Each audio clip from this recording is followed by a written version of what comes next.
Mi participación más social, activa, empieza a laburo con comunidades mapuches de muy joven. Después empecé un laburo en la Villa 20, de apoyo escolar y todo, en la Villa 20 de Lugano, donde viví, en la Villa 20. Y te estoy hablando de fines de los 90. Y después en el MT Aníbal Verón, que después se constituye el Frente Darío Santillán. La cuestión rural siempre la tuve, mucho contacto con la naturaleza, por un lado, con la cuestión de la naturaleza. De hecho, trabajé en la Reserva Ecológica de Costanera Sur, en viajes de vida silvestre, por un lado, y después por otro lado, mi familia, mis abuelos tenían campo, entonces mucha conexión con la cuestión de la producción. Y siempre desde que vivía en la Villa 20, una de las visiones era, bueno, hay que volver al campo, a producir.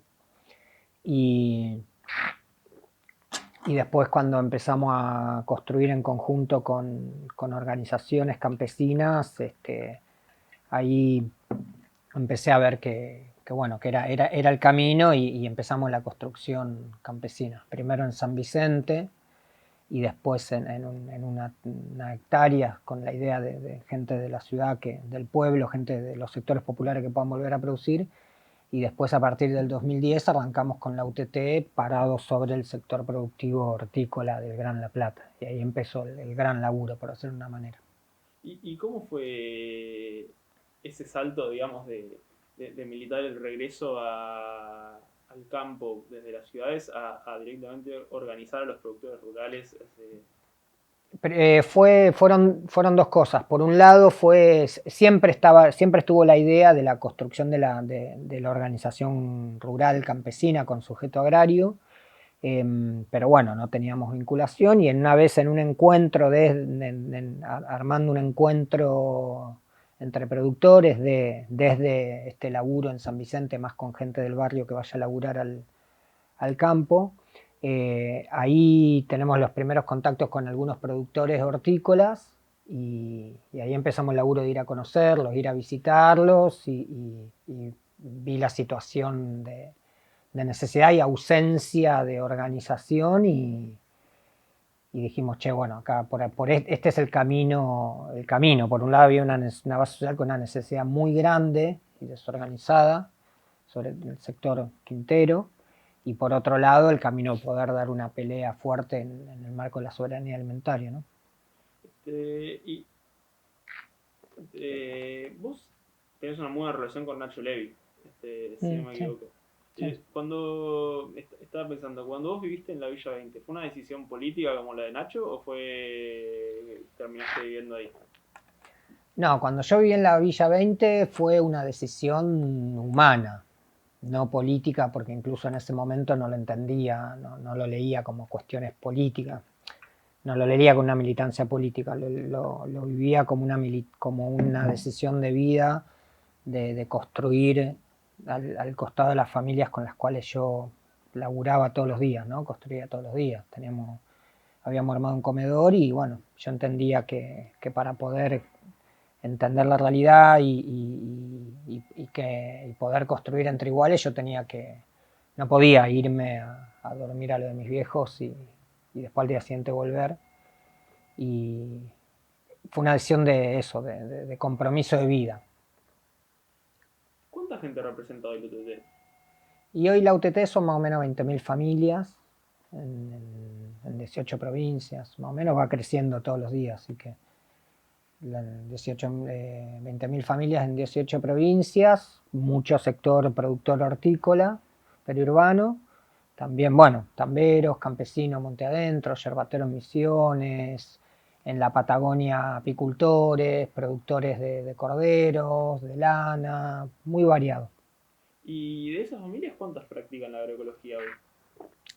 No, muy pocas, muy pocas. La agroecología, todo el camino que nosotros fuimos dando con la agroecología, sobre todo en la base social productiva, hay familias más vinculadas a una producción para autoconsumo o como producción secundaria, y familias más vinculadas al mercado, que son las que llenan camiones de verdura que van al mercado y se abastece todos los días, ¿no?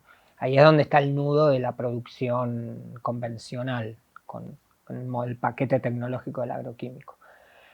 Nosotros y nosotras fuimos desde la UTT impulsando la agroecología a fines del 2013, 2014, que dimos unos pasos muy importantes en empezar a instalarla. Era algo muy marginal, hipermarginal, y con experiencias muy pequeñas, mucho impulsado por universidades o sectores medios, y nosotros dimos el paso para que sea una agroecología popular, impulsada y tomada por el propio campesino y campesina. Y hicimos las primeras experiencias que ganamos unos asistencias del Estado en una lucha que hicimos acampando al costado de la autopista, y de ahí se armó un equipo técnico campesino que empezó a transformar. Porque obviamente después para los compañeros y las compañeras que laburan la tierra todos los días no es lo mismo que venga un ingeniero en una 4x4 que vive en su casa y que no vive de la producción y le explique cómo hacer cosas, que otro campesina que está en la tierra igual que ellos. Y es una batalla que fuimos dando y vamos dando todos los días. Y todos los días es un paso adelante en esa batalla, pero estamos todavía en un mar de producción de agronegocio, ¿no? Son cientos de hectáreas las que hoy producimos, pero representan un porcentaje pequeño porque somos una organización muy masiva, sobre todo, y un porcentaje pequeño en la producción en general frutícola. Pero es el camino que vamos marcando y que vamos haciendo realidad. Realmente a fines del 2013-14 eran unas pequeñas parcelitas y hoy son cientos de hectáreas en todo el país de producción agroecológica, tanto de fruta y verdura, como de carne, como de granos. ¿Y es igual de productiva una producción agroecológica que una producción tradicional? Sí, además cuando vos hablas de producción tenés que contemplar todos los niveles de la producción. Por ahí en algunos sectores te van a decir cuántas toneladas o cuántos kilos de tomate sacás en una hectárea en una producción. Pero ahí vos tenés muchos elementos para poner en la balanza.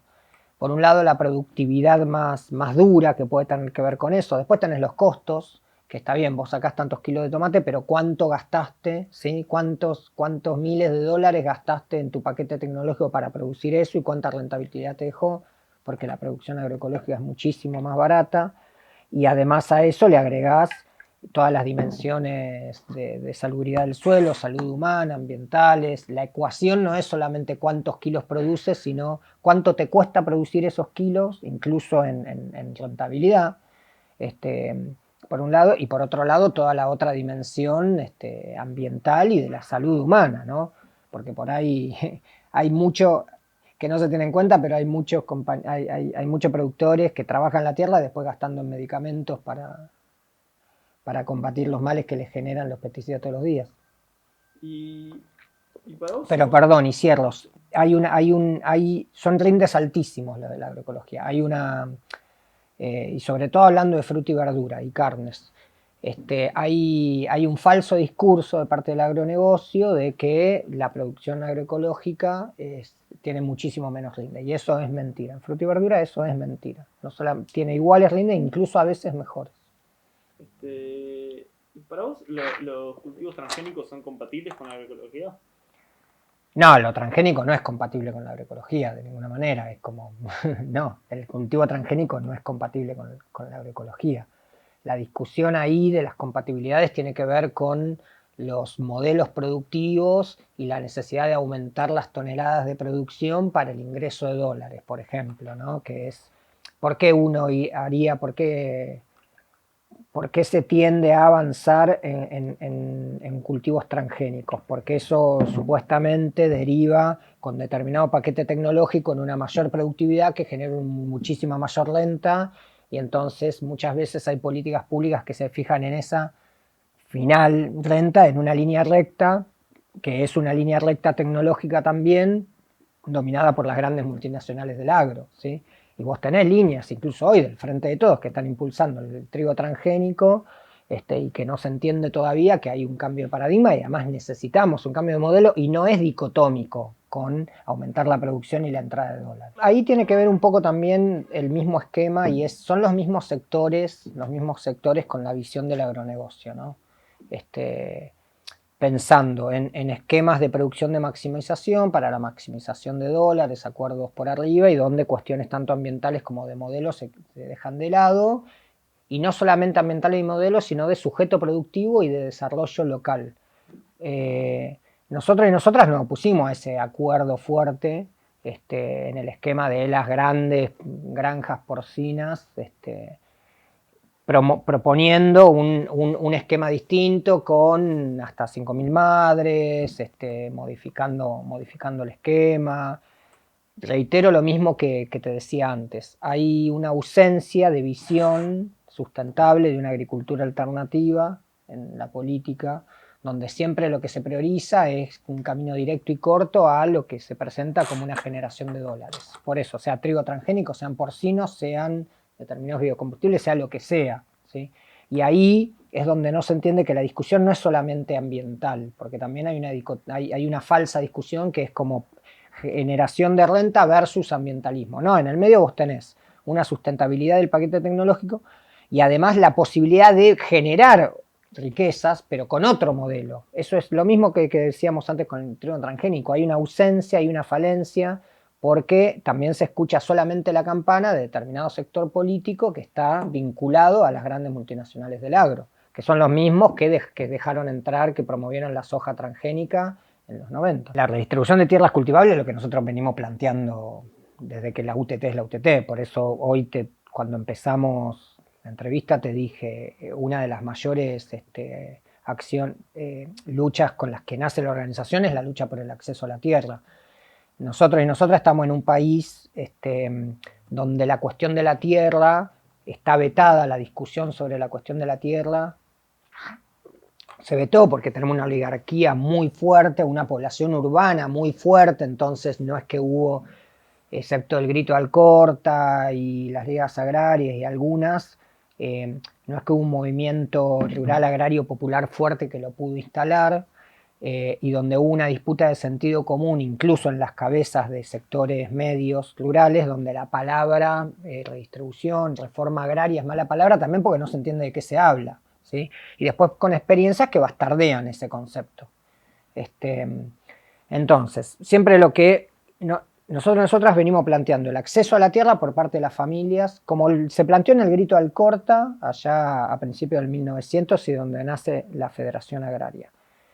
Nosotros venimos planteando distintos esquemas de acceso a la tierra. Por un lado, la generación de colonias agrícolas en cordones periurbanos a los distintos pueblos para poder relocalizar productores y productoras que están concentrados en otros lugares y que se produzcan alimentos sanos para comercialización local en los pueblos. Por otro lado, la ley de acceso a la tierra, que es la batalla que venimos peleando y que es como un procrear rural, que es créditos para poder acceder a la tierra, ¿sí? Y después también en el marco de las colonias agrícolas, el Estado es uno de los grandes terratenientes que podría poner un montón de tierras en función de la producción de alimentos. Eso es lo que tendría que suceder. Algunas cosas son más complicadas, otras es decisión política. La ley de acceso a la tierra, que es entrar créditos blandos, tierras que tiene el Estado, ponerla en función social, es una decisión política. O se hace o no se hace, y el que la hace o el que no se hace tiene nombre y apellido, y en este caso se llama Alberto Fernández, para que la ley se salga se llama Máximo Kirchner, tienen nombre y apellido para que las cosas sucedan. Si vos me hablás de ir a expropiar tierras de grandes terratenientes, bueno, hay una disputa de sentido, una correlación de fuerza, un costo mayor. Ahora lo que está en decisión propia de hacer hay que hacerlo, no hay que esperar. Nosotros necesitamos una transformación agraria, ¿sí? Pero también es muy importante, por eso, es muy importante ser cuidadoso con cómo damos estos debates, porque el conjunto de la sociedad no entiende el concepto y entonces uno corre ese riesgo también de dar pasos para atrás en vez de pasos para adelante, ¿sí? Y como nosotros y nosotras necesitamos urgentemente que haya familias que accedan a la tierra, necesitamos producir alimentos sanos a precio justo, porque hay gente que tiene hambre, no podemos jugar a estrellatos o acciones unilaterales que en realidad terminan echando para atrás el proceso popular y colectivo.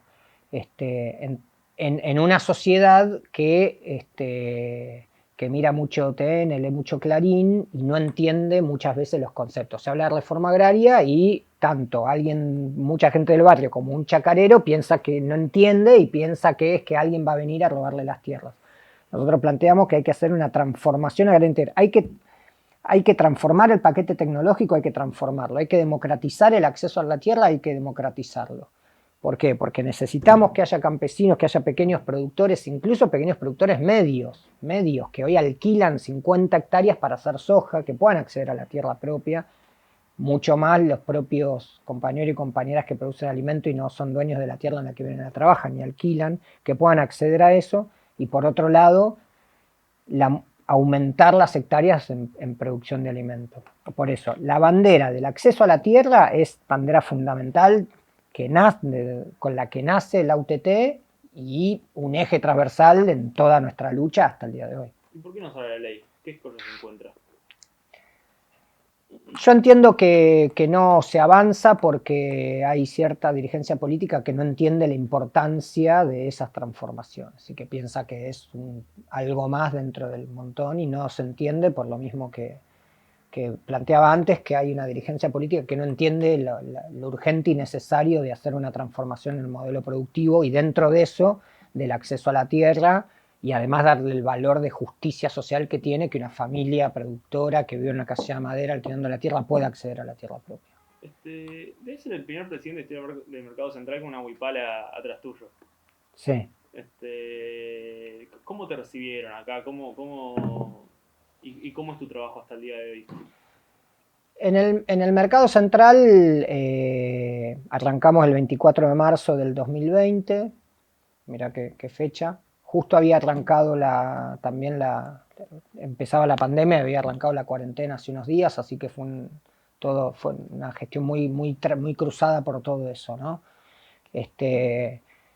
Y fuimos construyendo un trabajo en conjunto con muchos sectores de acá del mercado, con otros que querían mantener por ahí sus privilegios y sus negociados. Acá adentro son los que periódicamente actúan en contra. Pero el laburo acá adentro tiene que ver con lo que nosotros y nosotras le llamamos el rol social del mercado. Estamos parados en el mercado concentrador más grande de Argentina, por donde pasan toneladas y toneladas de fruta y verduras, mercado que es formador de precios, referencia de precios en lo que es fruta y verdura, y nosotros lo que nos pusimos a hacer es, por un lado, a darle una impronta de política alimentaria. Estamos en el mercado concentrador más grande y nunca tenía una política alimentaria. Armamos la gerencia de alimentación sana, segura y soberana, de la que se hace un laburo muy fuerte con comedores, capacitaciones a comedores, se hacen propuestas nutricionales muy importantes, impulsamos un laburo de recuperación de alimentos y de compostaje con los residuos orgánicos muy importante, toneladas y toneladas de fruta y verdura de desecho orgánico que se enterraban en el SEANSE en vez de hacer compostaje. Hoy tenemos un patio de compostaje que es uno de los más grandes de Argentina. Impulsamos la agroecología, fuimos de a poco también, ¿no? Ganando, sobre todo es una batalla cultural más que tecnológica, de poder que haya productores grandes acá que se animen a probar con la agroecología, y los productores que lo han hecho están viendo que es exitoso y que sirve, y de hecho se van sumando más. Y después a garantizar también un montón, acá hay una población muy grande, vulnerada, de los que descargan y cargan la fruta y la verdura, de muchos años, miles de personas que viven de eso, que durante un montón de años no han sido un sujeto con derechos, y bueno, entre cuestiones de salud, laborales, asistencia, bueno, un montón de cosas para garantizar los derechos, es algo muy fuerte que venimos dando. Sí, ese informe forma parte de dos cosas. Forma parte, primero, de la pelea política previa que se acercan las elecciones, entonces, donde se le puede pegar a distintas instancias de la gestión, se le pega por parte de los poderes concentrados como Clarín, y en articulación con los sectores negativos que quieren defender sus negociados acá adentro. Y fue un informe totalmente mentiroso y armado. Es mentira. Todo lo que aparece en ese informe es 100% mentira. Nosotros lo que hacemos es un proceso de cuando hay un montón de fruta y verdura que pierde valor comercial, por ejemplo, estas bananas que vos ves así, ¿sí? Por ahí, si estas bananas están en el cajón allá, ya pierde un valor comercial porque el verdulero que viene a comprar ya no elige esta que está un poquito, elige la del costado que está. Entonces muchas veces hay un montón de fruta y verdura que pierde valor comercial y se desecha. Nosotros lo que hacemos es recuperar, cuando vienen a desecharlo, agarrarlo, seleccionar lo que está en este estado, que está en perfecto estado, por ejemplo, vamos a poner un ejemplo, que está en perfecto estado, sí, que está en perfecto estado, solamente que si vos lo ves por afuera vas a decir, no, esto elijo la de al lado, ¿se entiende? Y eso se separa, se repasa, tiene inspección técnica, todo, y eso se garantiza que vaya a comedores porque es alimento en perfecto estado. Y lo que no va al proceso de compostaje. Lo que pasa que en la pelea sucia, mediática, y donde se cruzan todas las líneas y todas las fronteras éticas y morales, donde ya no importa nada, yo no sé tanto personajes de acá adentro, como periodistas, como la periodista que lo hizo, como puede ver a sus hijos a los ojos a la noche, en función de esto, de la disputa y de desgastar la gestión. El esquema comercial, a ver, nosotros nosotros tenemos que generar políticas públicas que beneficien al mayor sector de la población y sobre todo apuntando a los sectores que más lo necesitan, ¿sí? Esa es nuestra concepción. Entonces, en la cuestión de la cadena comercial de fruta y verdura, vos tenés las grandes puntas de la cadena son los más vulnerados, los productores, sobre todo los pequeños y medianos productores, los compañeros y compañeras nuestras, campesinos y pequeños productores, sean de la UTT o no de la UTT o de otro, y los consumidores, que después va a Don Pepe y Doña Rosa y les sale muy cara la verdura. Y entonces uno tiene que generar políticas públicas en función de eso y esquemas comerciales que garanticen la distorsión, que esta distorsión entre lo que recibe el productor y lo que paga el consumidor sea racional y no sea una irracionalidad como pasa hoy. ¿Por qué pasa esa irracionalidad? Vos tenés algunos canales racionales, como es la producción, un mercado concentrador y un mercado... porque es necesario, porque vos necesitas un mercado concentrador, que esto es lo que hablábamos antes, que reciba, como es el mercado central, que reciba la manzana del sur, la banana del norte y la fruta del carozo de Mendoza. Vos necesitas que algo se concentre para poder redistribuirlo, ¿sí? Eso es racional. Lo irracional es cuando empiezan a aparecer un montón más de manos en el medio, ¿sí? O cuando en algunas partes de esa cadena se disparan los precios por especulación, por irracionalidad. En conjunto con eso se van generando canales locales, directo del productor al consumidor, ¿sí? Que no compiten porque lo que muestran es cuál es el verdadero valor de la producción, de lo que tiene que recibir el productor y lo que tiene que pagar el consumidor. Entonces, lo que nosotros y nosotras venimos proponiendo es transparentar la cadena, e ir generando cada vez más iniciativas donde los actores y actrices de la cadena, tanto de producción y de comercialización, tengan un compromiso social, porque acá estamos hablando de comida, no estamos hablando de fundas de celulares, ¿no? Estamos hablando de comida. Por eso cuando nosotros llegamos acá al mercado armamos algo que se llama compromiso social de abastecimiento, que es un acuerdo de precios semanal.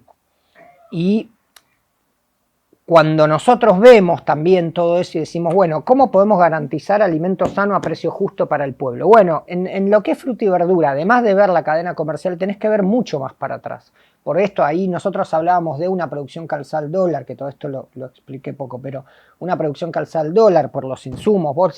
La renta de la tierra está dolarizada porque compite con producciones que se dan a precio dólar, está dolarizada. La producción está dolarizada, se produce a precio dólar por los insumos que se utilizan, las semillas importadas, los agroquímicos importados. Después tenés un montón de irracionalidad y tecnologías de descarte en el medio de la cadena. Por eso construimos nosotros un plan nacional de abastecimiento de fruta hortícola, que es un plan integral que va desde el acceso a la tierra y al agua hasta el consumidor final, pasando por la tecnología, qué paquete tecnológico utilizamos, cómo transparentar y mejorar las tecnologías de comercialización y de cosecha y post cosecha. Hay un montón cuestiones impositivas en el medio. Hay todo un plan integral que tenemos que hacer para garantizar el alimento sano a precio justo, y hablando de fruta y la verdura, al final de la cadena, que no es solamente ver cómo acuerdo un precio al final, que esas son iniciativas coyunturales que las necesitas dar, sobre todo cuando se dispara el precio, pero que después en realidad para atrás no transforma nada el esquema. Y en realidad nosotros lo que tenemos que ver es quién se queda con la renta, con toda esa renta. Y más allá de que haya intermediarios que se quedan con gran parte de la renta, acá los grandes ganadores de todo este modelo son las multinacionales del agro. Y ese es el verdadero modelo enemigo que tenemos, modelo enemigo de la soberanía alimentaria, ¿sí? Entonces, si nosotros y nosotras queremos construir realmente una soberanía alimentaria, tenemos que transformar el modelo de producción, el paquete tecnológico de producción, y también hacer un trabajo en la sociedad que hoy por hoy se está dando, que es la concientización de qué comemos, qué es lo que comemos, qué comida comemos, qué comemos. Bueno, hoy se da una discusión con el etiquetado frontal. Hay una condena también social a la utilización de los agroquímicos, a los multiprocesados. En los últimos años ha habido un avance de parte de la sociedad en reflexionar sobre eso. La clase política y las políticas públicas están medio atrás de la conciencia social. Necesitamos avanzar, ¿sí? Necesitamos avanzar en que el Estado se ponga al frente de la transformación de ese modelo y no al frente de abrir el trigo transgénico, hacer el acuerdo con China por las grandes factorías de porcinos, ¿sí? Pensar en qué otra manera generamos dólar, pero sobre todo entendiendo que hay miles y miles de personas que hoy no tienen que comer, y lo que le tenemos que revolear para comer no es arroz y fideos, es alimento sano, y para eso está el sector que produce alimento, el campo que produce alimento, para garantizar esos alimentos. Y el Estado tiene que apoyarlo en vez de generar las condiciones para que avance el agronegocio. Tanto, temas como el de Vicentín, la hidrovía, son grandes disputas también de modelos y de manejos por parte del Estado de herramientas que pueden estar en función de un proyecto popular y soberanía alimentaria o no. Que el Estado maneje Vicentín o que el Estado maneje la hidrovía per se, no, en sí no significa nada si no es con una política clara en función de para qué lo manejamos. Lo de Vicentín fue un claro error de comunicación y de proyección, y con estos pasos de disputa con los poderes concentrados no podemos dar paso de avance y paso de retroceso. Hay que dar paso de avance, pero esos pasos de avance tienen que darse en diálogo con los sectores que vienen construyendo ese proceso, ¿sí? Cualquier paso de avance sobre transformaciones, si mañana quisiéramos dar pasos de avance en el acceso a la tierra, como nosotros lo venimos impulsando, es de la mano de quienes, del sector popular organizado, sujeto activo productivo, que lo plantea y lo lleva adelante, no desde arriba políticas más vacías que después se retrotraen.